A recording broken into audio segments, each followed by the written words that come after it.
Chairman, and a protocol of every committee hearing, Mr. Chairman, all resource person being invited in every hearing and absent should have an excuse letter or explanation. And if that excuse letter is valid and acceptable to the committee members, so we will just invite them to the next hearing. But for all those resource persons with an excuse letter or without an excuse letter, they should be invited through a show cause order for the next hearing, Mr. Chairman.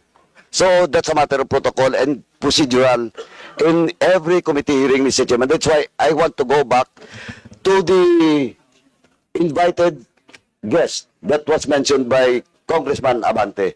And it's up to Congressman Abante that what will be the next step for this committee, for his or her invitation in the next hearing. I just want to make it clear, Mr. Chairman, that all invitees who are not present in today's hearing the committee should have a proper disposition with regards to their invitation, Mr. Chairman. Thank you, Mr. Chairman. So what's the pleasure of the body? Mr. Chair, in relation to what Congressman Paduano said, may I know if we're going to invite again those social bloggers? What's the pleasure of the body for those who have been invited and have not written us any excuse letter? It's up to the body. Mr. Chair, to me, Mr. Chair, Yes, go ahead. let us invite them again. If they don't show up or make an excuse letter, then I'll make a motion that we issue a show cause order on them. So there's a manifestation by Congressman Abante that those who have not written any excuse letter will be invited again in the next hearing. Actually, hindi ito motion, but it's a procedure that is being governed as, no? So, doon sa mga resource persons na hindi po nakarating, na hindi nagpadala ng mga excuse letter, you are being invited again in the next hearing. And for those who have written an excuse letter, what is the pleasure of this body on the excuse letters that they have sent us?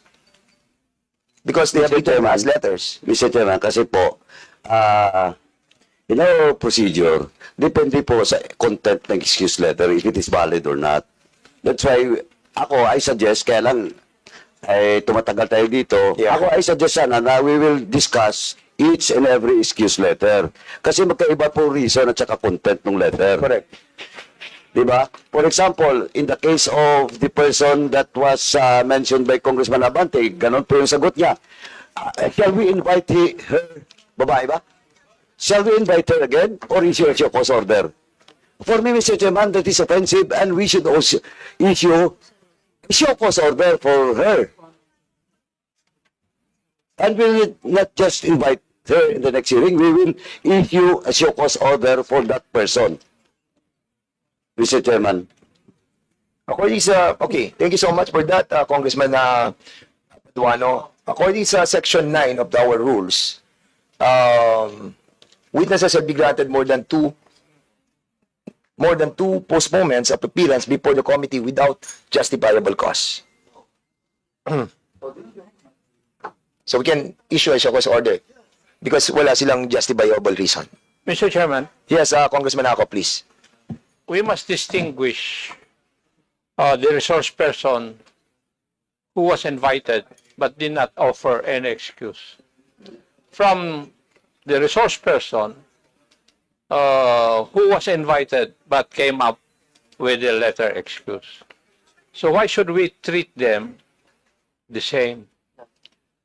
According to our protocols, as we have done in the previous committee hearings, those invited persons who did not offer any excuse, the next order is for them, for the committee to issue a show cause order to explain why.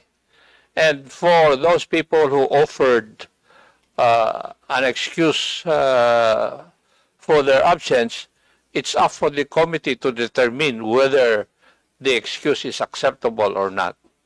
Thank you, Mr. Chair. Okay, I think we have so many excuse letters that were given to us by the COMSEC. Mr. Chair, And particularly Yes. the excuse order, the excuse letter of this Miss Elizabeth Joey Cruz. She said, I know that the time of the committee is precious and I am coming from deep concern on prudent utilization of public resources. Mr. Chair, this is contemptible. This is not respecting this committee. How dare she would say the prudent utilization of public resources? I therefore make a motion, Mr. Chair, that we issue a show cause order on this Elizabeth Joey Cruz. I move therefore, Mr. Chair. So there's a motion to issue a show cause order to that resource person. What's the name? Elizabeth Cruz. And there was a second motion. Any objection? Hearing that, the said motion is now approved. Yun po yung merong excuse letter. And there's still a lot. Like, for example, yung kay Sean Wayne, kay Maui Spencer, kay Ethel Garcia. But you have to read the content of their excuse letter. Like, for example, one of these, you want to move on this, or you want to discuss this on a later part of the discussion? Or you want to have an omnibus motion with all of this, But there are excuse letters which are valid. Like, for example, this personality, nasa Singapore siya. So, katulad ito, out of the country, si Maui Spencer, for not being there in our country yet. Nasa Singapore siya for vacation. So, I think, excuse yung kanyang, yung Attorney Abiles, sige. After having discussion with my lawyer, isa-isa na natin to kung gusto nyo. Okay, after having discussion with my lawyers, I regret to inform you that I won't be attending the hearing today because the objective of the hearing is an attempt to curtail the people's right to expression. So, kay June Abines. With that excuse letter, Mr. Chairman, I found it not valid and I move to issue a show cause order for that June Abinas, Mr. Okay, there's a Chairman. motion to issue a show cause order to this resource person. Any second motion? Second. There's a second motion. Any objection? Hearing none, the said motion is now approved. Okay, Mr. Chair, if I may, Go ahead. Mr. Chair, para lang doon sa mga nanonood, ito pong hearing na ito ay hindi para kitilin o isuppress yung freedom of speech nila. Wala ho kaming ganong layunin. Ang layunin po natin dito ay gawan ng pulisiya ang paggamit ng social media platforms. Dapat po meron tayong disiplina, meron tayong code of conduct, meron tayong ethics sa paggamit nitong social media. Hindi yung pagbukas mo ng social media, magmumura ka. Meron dyan, nagso-social media, nagbablog, walang ginawa araw-araw kundi manawagan ng kaguluhan sa ating bansa, nananawagan ng people power, nananawagan ng kudeta. Yung ba ay tama, Mr. Chair? Ang punto lang natin dito is magkaroon tayo ng ganitong ng regulasyon o regulatory policy para kagaya po ng mga broadcasters, meron po silang KBP. Kagaya po ng mga manunulat sa dyaryo, meron po silang NUJP. They're all bound by rules and regulations. But in this social media, the use of social media platforms, unfortunately, wala po tayong ganyan sa ngayon. At hindi po pwede na gawin pong rason ng mga yan na meron tayong freedom, na kine-curtail natin yung freedom of speech nila. Huwag niyo pong lokohin ang taong bayan. Wala hong curtailment o suppression ng freedom of speech dito. Kaya nga kayo inimbita rito eh. Diba? Kaya kayo inimbita dito para makapagpahayag din kayo. Hindi po ba yan ay tamang freedom of expression? Ba't ngayon nagpapadala kayo ng mga sulat na hindi kayo pwede kasi hindi kayo naniniwala sa layunin ng pagdinig na ito? Wag po kayo magtago sa mga ganyan. Ang tatapang nyo. Sabi nga ni Congressman Abante, in the advent of social media, suddenly Filipinos become political analysts. They become journalists. They become experts. We need your wisdom. Di ba? Kayo, ang gagaling nyo magtuligsa eh. Dito nyo gawin para nang sa ganun, makagawa tayo ng isang pulisiya na hindi po maabuso ito. Eh ngayon, nandiyan kayo sa social media. Kung mag-retire kayo, wala na kayo, hindi na kayo nagbablog. Paano kaya yung mga susunod na mga vloggers? Yun lamang po ang layunin natin dito. Kaya wag kayong magdahilan na hindi kayo nagpupunta rito dahil hindi kayo pupunta dito kasi hindi kayo naniniwala sa layunin ng investigasyon na ito. We want to craft a policy, a remedial legislation so that there will be discipline and code of ethics in the practice and use of our social media platform, Mr. Chair. Thank you. 7 na lang naman pala to. So, tapusin na natin, maikli na lang to. Ito may excuse letter din si Mark Anthony de la Cruz Lopez.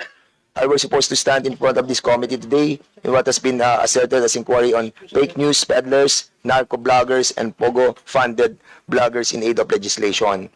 I would have loved to really open up and tell you my story on how I evolved from being an ordinary citizen. Mahaba po siya, mga 5 pages siya. Pero tinitingnan ko po, you see Mr. Fernandez and Barbers, I reiterate that I am a citizen of the Republic and I actually understand that the premise of your so-called inquiry is without basis, nor cannot understand on solid legal ground. I therefore invoke my rights as provided for in the Constitution and decline your invitation. So, mahaba po yung kanyang letter and I cannot understand fully, but this is the content of the letter. So, what's the pleasure of the body? Mr. Chairman, once again, the letter that was sent to this committee is not valid. I move to issue a cause order for that invited guest. Okay, if there's a motion to issue a cause order to Mr. Mark Anthony Lopez, any second the motion? Second. Any objection? Hearing none? Yes, the said motion is now approved. Okay, ito naman galing kay Attorney Trixie Angeles. I respectfully decline this invitation as I question the legality of the inquiry as well as the proposed legislation for being violative of the constitutional guarantee of free speech. Is she a lawyer? Is she a lawyer? Yes, Attorney Trixie. A lawyer. I think, attorney. So what's the pleasure of the body? Mr. Chairman, I might have two motions, Mr. Chairman. First motion, Mr. Chairman, is to issue a show cause order to Attorney what? Trixie Angeles. Attorney Angeles. Show cause din yan. That is my first motion, Mr. Chairman. Okay, about the... Second the motion. Duly seconded. Any objection? Hearing none, the said motion is now approved. My second motion, Mr. Chairman, is for the legal department of this House to study if ever there is a violation because he is an officer of the court. And he should respect the constitutional duty of Congress. And question of legality, Mr. Chairman, I respectfully move that we will consult the legal department of this House for a possible disbarment case against Attorney Trixie, ano apelyido? Angeles po. So move, Mr. Chairman. The COMSEC is hereby directed. Oh, no, it's a motion. So there's a motion to... Second. Wait. Your motion is to ask the legal The department. legal department for a possible disbursement case against Attorney Trixie Angeles. So there's a motion cited by Congressman Paduano. Any second the motion? Duly seconded. Any objection? Hearing none, the said motion is now approved. About Richard Mata, thank you for your invitation. I just received this yesterday, just a day before the event. I consulted my lawyer and was advised not to attend.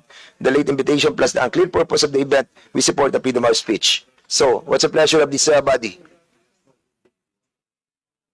The same thing with the others, Mr. Chair. I would like to make a motion I think to we have a issue show cause order.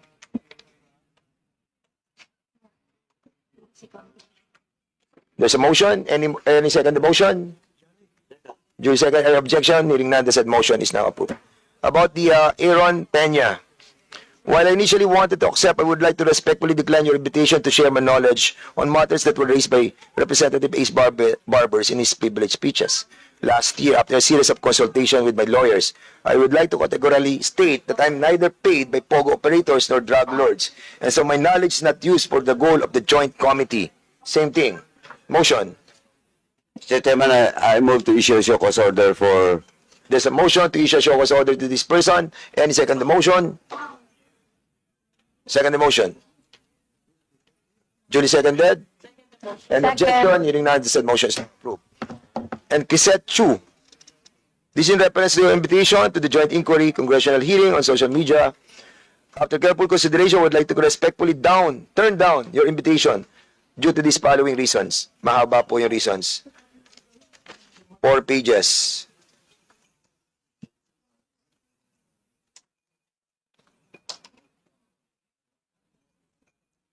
And sa nababasa ko ba, ang tema niya ay justification of the laws protecting their rights. So I think, what's the pleasure again? I think it's not about health reasons or whatever. It's also justifying not to be present on today's hearing. once again, Mr. Chairman, I move to issue a show cause order There's for a the motion mentioned to invited issue guests. show cause order to Ms. Chrisette Chu, and this was duly seconded. Hearing no objection, the said motion is now approved. About the Sean Wayne, it's a long excuse as well. No health issues and not out of the country. So I think same. No, it's not out of the country. So, nag-decline lang siya. And this goes also to Miss Ethel Garcia, para yun na po yung lahat natin. So, dalawa po sila, same naman ang reason almost. Mr. Chairman, I move that we issue a show cause order for both the invitees that was mentioned by the chairman. So There's moved, a Mr. Chairman. motion to issue show cause order to Miss Ethel Garcia and Sean Wayne. Duly seconded. Any objection? Hearing none, the said motion is now approved. So now we will be Mr. Chairman, just one last Yes. admin. 11:30 na. Go ahead. Mr. Chairman, the committee has received a letter coming from the Philippine Entertainment Portal, and they're requesting for their presence to be invited in the next hearing, Mr. Chairman, so that they can also give some inputs with regards to the House resolution that we're tackling in today's hearing, Mr. Chairman. So move, Mr. Okay, Chairman. so we will be inviting them over as well. There's a motion duly seconded by Congressman Luiso. Any objection? The said motion on the said motion, hearing no objection, the said motion is now approved. Okay, punta na po tayo sa flow ng presentation natin. Kanina, sinabi po natin yung academe po mauna. We will be recognizing via Zoom si Dr. Rachel Khan, Associate Dean, UP College of Media and Communication. Pakinggan po natin yung mga taga-academe natin. Go ahead, andiyan ba siya? Kung mauna to, kasi mag-out na siya. Okay, so unahin po muna natin si Dr. Jonathan Ong, University of Massachusetts. Andiyan po ba siya? Via Zoom as well. So, via Zoom. Sige, go ahead. Sige, Dr. Ong, you are now recognized.